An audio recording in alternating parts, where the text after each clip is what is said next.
É a notícia está de volta com o presidente Lula. Presidente, o senhor chegou a perder 3 eleições antes de ser eleito, 89, 94 e 98. Em algum momento pensou seriamente em desistir de ser candidato à presidência da República? Nunca.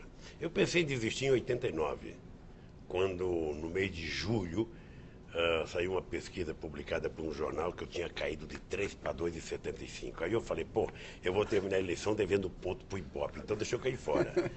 Mas aí eu resolvi radicalizar um pouco o discurso e falar mais para a classe operária politizada, sindicalizada, e aí fomos para o segundo turno.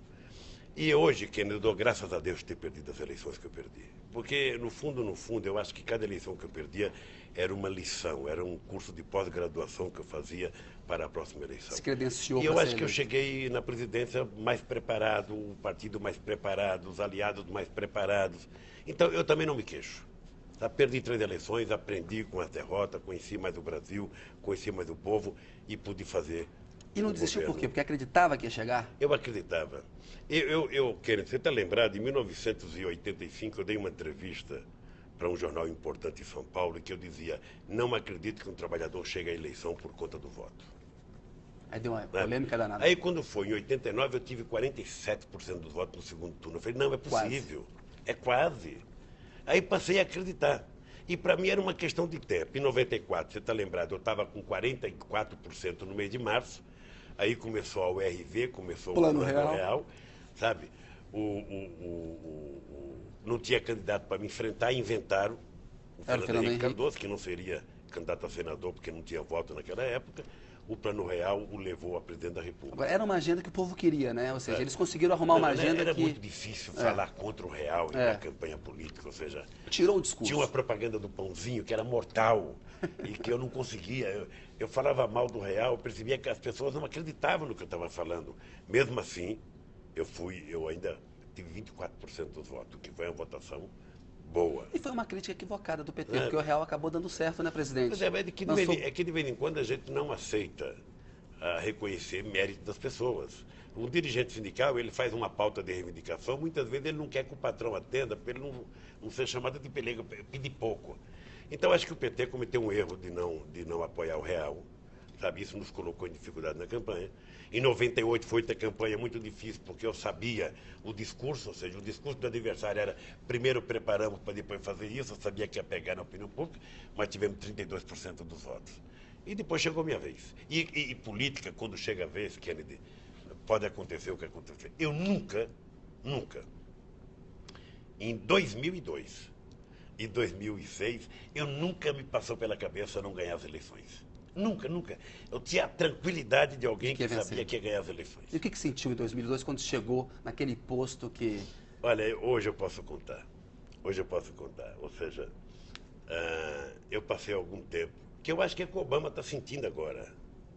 Sabe? Eu passei algum tempo em que eu deitava lá no Alvorada, eu me beliscava, eu falava, ô Marisa, será que nós estamos aqui mesmo? Será que... Porque demora.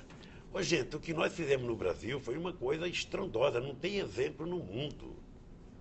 Sabe, você tinha o exemplo do Valeta, que terminou sendo um fracasso. Por quê, hein? Numa situação totalmente... Porque o Valeta não tinha partido, porque o Valeta foi eleito presidente, sabe, numa coisa de igreja, numa coisa de fim, sabe, do comunismo na Polônia. Não era uma coisa estruturada. E você sente que você precisa ter estrutura quando você ganha. Você precisa ter partido. Você precisa ter quadros. Você pode ganhar. Você pega o Collor como exemplo. Um dia desse eu perguntei para o Collor, e montar o governo? Ele falou, foi muito difícil, porque ninguém queria ser. Ninguém queria ir para o governo. Então, Convidou o PSDB, o Mário Covas se recusou, né? É uma coisa complicada. Então, quando eu cheguei, eu já tinha muita gente que era prefeito, já tinha tido gente que era secretário, já tinha tido gente que era governador. Então, nós chegamos com equipe mais preparada. Então, hoje, ao invés de reclamar de eu perder 89, 94, 98, eu dou graças a Deus de ter perdido, de não ter desistido e ter chegado à presidência com o acúmulo de experiência que eu adquiri. E o PT mudou também, fez propostas mais moderadas na economia e na política que foram importantes para ele chegar ao poder, né, Tem presidente? uma hora, querido, na tua vida que você é todo principista. E tem uma hora que você, sem abdicar dos teus princípios, você tem que fazer a política real. E você só pode mudar a política real se você participar dela. De fora você não muda. Então eu acho que nós chegamos no tempo certo para fazer as coisas que precisavam ser feitas no Brasil. O senhor falou dessa coisa principista. O senhor foi o principal fundador do PT, um partido que nasceu em defesa da ética na política. Aí veio o governo e veio o escândalo do mensalão. O poder, presidente, não corrompeu o PT? Não. Não, veja, primeiro você não pode confundir o PT, que é um partido, o maior partido de massa da história desse país, com o erro que alguma pessoa possa ter cometido. É preciso separar isso. A segunda coisa é que eu acho que você é muito novo, e eu ainda pretendo viver muito tempo. Essa história do mensalão ainda vai ser esclarecida. Pois é, o senhor diz Sabe? que não aconteceu o mensalão. Agora, deputados da base aliada do governo foram ao Banco Rural, receberam recursos na boca do caixa que o Marcos Valério repassou para o PT, ou seja, o PT pagou partidos aliados. Não ficou provado aí, até com o uso do Banco do Brasil na VisaNet, não ficou provado aí, presidente, que teve uso de dinheiro Olha, público? eu tenho uma tese. Diga. Eu tenho uma tese. A primeira que não está provado que é o uso de dinheiro público. Segunda é que Caso confundiu. VisaNet não prova Segunda é isso. que confundiu. Diga. Segunda é que confundiu. Sabe, dinheiro de campanha eleitoral com mensalão. O que aconteceu, Kenneth, foi muito simples. Nós tínhamos uma CPI do Correio, que tinha 3 mil reais, sabe, que um cidadão do Correio tinha praticado corrupção. O que se transformou aquela CPI do Correio? Você que é jornalista, se transformou numa CPI do PT. Mas veio o Uma Marcos CPI do Valério, mensalão. presidente. Veja. O Marcos Valério é um O Marcos personagem. Valério não vem do PT. Ele vem de muitas outras campanhas que você sabe. Mas isso desculpa. Agora, o PT? nem isso eu culpo, porque tudo está para ser julgado. Claro, está no Supremo Tudo para Tribunal ser julgado. Federal. Então, o presidente da República não pode dar palpite nessa coisa. Eu só acho que como você é muito novo, e eu sou muito novo, ainda pretendo viver mais uns 20 anos, tenho 64. O senhor falou outro dia que ia chegar aos 100 do Niemeyer? Eu não sei, também eu não quero atrapalhar um lugar de outro. Sabe, no fundo, a gente vai desvendar esse mistério. Eu acho que tem um mistério que foi a tentativa de golpe no governo. Eu comecei a ler a história, não é comecei a ver. conspiratório isso? Porque Não, é o não é seguinte, conspiratório. O delúbio Não é procurou o conspiratório Marcos porque eu Valério. não falei. Não é conspiratório porque na época eu não falei que era golpe. Você nunca me viu me queixar disso. Eu enfrentava isso com a maior naturalidade possível. Eu tinha consciência, sabe, das coisas que poderiam ter acontecido. E eu acho que dinheiro para ajudar partido em campanha eleitoral foi colocado como se fosse mensalão, uma prática que tinha sido denunciada em 98 por conta de aprovar o projeto de reeleição. A gente esquece com muita facilidade. A CPI, a compra de votos, que não aconteceu, né? mas Não o houve a DEI CPI. Mas o PFL, naquela época, matou o assunto expulsando 2 deputados. Um deles, o companheiro João Maia, que foi fundador do PT.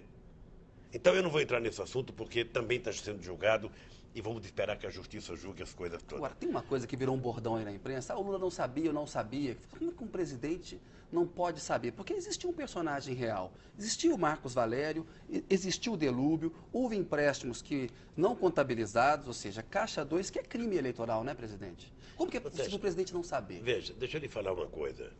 Você, quando está na cozinha com a tua mulher comendo e o teu filho está no quarto, você sabe o que ele está fazendo? Não, claro que não. Você não sabe. E tão pouco as pessoas contam para você se estiverem fazendo coisas erradas. Eu digo sempre o seguinte, se as pessoas estiverem fazendo coisas certas, eles vão para a festa e fim de papo. Mas quando faz coisa errada, todo mundo tenta esconder. Tudo que foi feito poderia ser feito publicamente, contabilizado, dado entrada o dinheiro no partido. E por que não foi feito? Porque venderam facilidade, gente comprou facilidade e está pagando por isso. Mas como eu acho que o julgamento vai se dar e ainda muita coisa vai acontecer, vamos esperar. Eu já te disse uma vez e vou te dizer, eu vou, depois que deixar a presidência, eu vou querer me inteirar um pouco mais disso. Porque como presidente eu não posso ficar futucando, mas eu quero saber porque eu acho que foi a maior armação já feita contra um governo. Acho que o Roberto não Jefferson... deram passo adiante. Eu não quero nem discutir o Roberto Jefferson, não quero nem discutir o porquê que ele levantou a questão do mensalão. Sabe? Não quero nem discutir, porque quando eu não for presidente eu vou discutir isso com você com mais tranquilidade. Mas como presidente eu quero me guardar para não ficar utilizando o cargo de presidente para levantar minhas teses, que é muito desagradável isso. Mas um dia nós vamos conversar sobre isso. Falta só um ano para deixar a presidência. Mas não é grave, o presidente da República tem uma desconfiança, não é importante que ele vá fundo? Não, o presidente da República, se tiver desconfiança, ele fica quieto. Por quê? Ele tenta mandar apurar. E como o processo está sendo apurado, o presidente da República fica lá. Está na justiça. O presidente da República não é policial, não é investigador, não é da CGU, não é do Tribunal de Contas, não é do Ministério Público. Então, Sabe, se a coisa está sendo investigada, o presidente aguarda. Isso é o que manda o bom senso. Presidente, na época do Mensalão, o senhor recebeu propostas de desistir da reeleição, até de renunciar ao mandato? Não, pior é que eu acho que esse era um dos objetivos. Era de tentar... Enfraquecer politicamente? O Kennedy, pega a história do Juscelino. Pega a história do Getúlio. O Getúlio governou esse país 15 anos com mão dura, com 4 de democracia, se matou. Pega a história do Juscelino. Pega o que faziam com o Juscelino nesse Congresso Nacional, sabe, na imprensa, para depois você notar que 50 anos depois ele foi transformado em herói nacional. Ora, porque tem uma parte da elite política empodrecida nesse país que não estava habituada à alternância de poder. E eu sou a alternância de poder. Eu sou a alternância de poder. E eles sabem disso. E eles sabem, sabe, que eles têm que fazer tudo para evitar, sabe, que eu consiga transferir para o povo pobre desse país, para os trabalhadores, a ideia de que eles podem presidir esse país. Porque quando a gente descobrir a força que nós temos, vai ser a mesma coisa que os negros descobriram na África do Sul. 26 milhões não poderia continuar sendo governado por 6 milhões. E quando a gente faz... Eu estou sentindo que o povo está gostando. Eu estou sentindo que o povo está descobrindo. O senhor é um que ele presidente pode chegar popular, lá. claro. Eu vou num catador de papel, eu falo para eles, vocês podem chegar a presidente da República. Não por ser catador de papel. Porque vocês têm que se preparar para chegar lá. Acabar. Ninguém diz que o país tem que ser presidido por alguém que tem diploma universitário, por alguém que é fazendeiro, por alguém que é empresário. Eu também não quero que o Brasil seja presidido por alguém que não conheça nada. Mas esse país já teve presidente que não conhecia nada de país. Nada. Eu não vou citar nomes aqui, mas tem presidente que não conhecia mais do que a Vila Maria em São Paulo. E foi presidente da República. E não dá certo. Então, a minha tese é essa. Houve uma tentativa de truncar a caminhada de um segmento social nesse país. Mas alguém e falou... não fizeram por medo. Não fizeram por medo. Porque eles não tinham conta do que poderia acontecer neste país. Então, eu me coloquei tranquilo o tempo inteiro. Você nunca me viu fazendo desaforo para ninguém. Nunca agredi ninguém. Muitas das coisas que eu tenho entupido aqui para falar, eu só posso falar quando eu deixar a presidência da República, que aí eu sou um cidadão comum, sabe? Não tenho nenhuma proteção, não tenho a Advocacia Geral da União, não tenho nada. Primeira entrevista ao É Notícia em 2011. Eu não sei se será a primeira, porque eu quero descansar um pouco. Mas pode ficar certo que eu tenho coisas para falar. Me coloca na fila, então. Sabe? Primeiro da fila. E vou falar. Tá bom. Sabe? Mas alguém fez alguma proposta concreta para o senhor de renunciar ao mandato ou de ser reeleito? Não. Nunca tiveram coragem de fazer. Nunca. O senhor nunca somente pensou? uma vez foram me dizer o seguinte: Lula, é preciso tomar cuidado que eles estão preparando o impeachment. Eu disse para o interlocutor, olha, diga para quem você quiser dizer que na luta política eu aceito qualquer coisa. Mas se mexer 1 milímetro na institucionalidade desse país, eles não sabem o que vai acontecer nesse país. Eles não sabem. Quem era esse interlocutor? Sabe? Não pode falar? Era da oposição? Fonte a gente tem que guardar, meu filho. Invocando a Constituição, tá certo. Presidente, são quase 7 anos de governo. Qual que o senhor acha que vai ser a fotografia histórica do seu governo? Como que o senhor gostaria de ser lembrado no futuro? Eu não posso reivindicar o direito de ser lembrado, ou seja, no fundo... Mas a fotografia? Veja, eu acho que a fotografia que nós vamos carregar é o estado, sabe, de graça que o Brasil está vivendo. O Brasil melhorou, os pobres melhoraram, sabe? Há um avanço em todas as áreas desse país. Então eu acho que o conjunto disso é que vai dar uma fotografia do que foi o governo Lula. Não apenas eu, mas meus companheiros que trabalharam no governo, vocês que cobriram, ou seja, vai ter um momento em que essa pintura que é feita a cada dia, a cada hora, a cada gesto, a cada discurso, a cada decreto, a cada lei que eu sanciono, vai ter hora que tudo isso vai ser colocado numa única tela e a gente então vai ter a cara do governo Lula. Em 2009 o Brasil superou a mais grave crise econômica da história recente. Mas lá atrás, quando o Lehman Brothers quebrou em setembro, aquele final de ano que veio aquele número de desemprego alto, os empresários ameaçando demitir, a Vale demitindo, o senhor achou que aquilo podia comprometer o final do seu mandato, o senhor terminar mal o governo, aquela maldição de que o segundo mandato é pior do que o primeiro e que no seu caso não está se confirmando? Veja, primeiro, eu tinha clareza que o segundo mandato não seria pior depois do PAC. Antes da gente fazer o PAC, esse era o meu medo, e eu dizia para muita gente que eu não queria ser candidato à reeleição, porque eu tinha medo do segundo mandato. Quando nós começamos a pensar o PAC, no final de 2005, sabe, e era para ter lançado ele ainda em 2005, não o lançamos para não gastar um programa daquela magnitude na eleição, deixamos para lançar em fevereiro, aí eu sabia que eu tinha começo, meio e fim para terminar o meu mandato. Aí era só tocar a bola para frente. Mas a crise não fez Agora, tremer, a crise, veja. Primeiro, Kenny, eu sempre tenho que separar a crise do seguinte. Nós discutimos uma crise do subprime até mais ou menos julho, começo de agosto, sabe, em que todos os analistas econômicos deste país diziam que o Brasil iria sofrer, sabe, menos que 1%. Era a tal fase da marolinha. O que aconteceu depois? O que aconteceu depois é que quebrou o Lehman Brothers. E quebrou por quê? Porque possivelmente, se o presidente Bush, antes do banco quebrar, tivesse colocado 60 bilhões de dólares no Lehman Brothers, ele não tinha quebrado. E ele não quebrando, não teria a crise financeira que nós tivemos. O senhor não teria deixado quebrar o Lehman Brothers nem a GM? Não deixaria, sabe por quê? Porque o prejuízo de você deixar quebrar é pior do que o prejuízo de você salvar. Ou seja, quando você está com uma gripe, vai no médico logo, não deixa virar pneumonia. E eles permitiram que virasse uma pneumonia. Hoje, Kennedy, a gente tem informações ainda do FMI, do Banco Mundial, trilhões e trilhões de dólares foram colocados para salvar o sistema financeiro. Isso. Esse dinheiro poderia, em época que não tivesse crise, ser colocado para ajudar os pobres do mundo a se desenvolverem. Então, veja, quando veio a crise, se eu fosse acompanhar o noticiário da imprensa, eu teria fugido do Brasil. Porque era uma desgraceira só. Eu levantava de manhã, era uma quantidade de manchete, acabou isso, acabou aquilo, sabe? O mundo acabou. Do mundo inteiro, eu fui para a televisão, não se esqueça que eu fui para a televisão dia 22 de dezembro, numa decisão pessoal minha, eu quero falar com o povo brasileiro.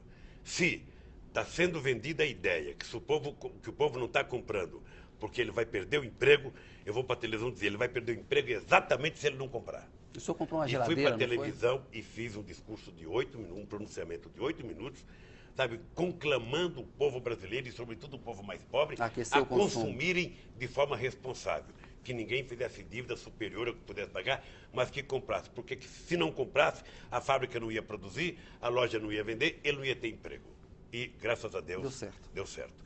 E hoje, Kennedy, veja, já é reconhecido pela imprensa brasileira, é reconhecido pelos empresários brasileiros, é reconhecido pelos sindicalistas brasileiros, é reconhecido, sabe, em Londres, em Nova York,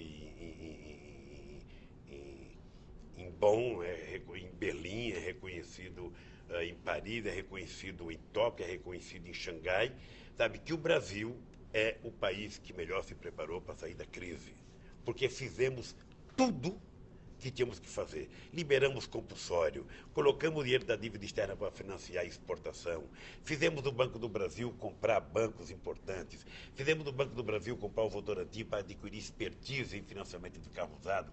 Ou seja, e hoje, esse ano, veja que engraçado, no ano da crise, nós vamos terminar o ano com mais de 1 milhão de empregos novos criados no Brasil. Perfeito, presidente. O nosso tempo está acabando. Eu queria falar rapidamente com o senhor de algumas coisas ainda. É o seguinte, o senhor disse em entrevista para a Folha de São Paulo no mês passado, ao explicar ali a necessidade de fazer alianças para governar a realidade política, que não dá para governar fora dos partidos que têm. Isso usou uma expressão de que se Jesus fosse eleito presidente do Brasil e Judas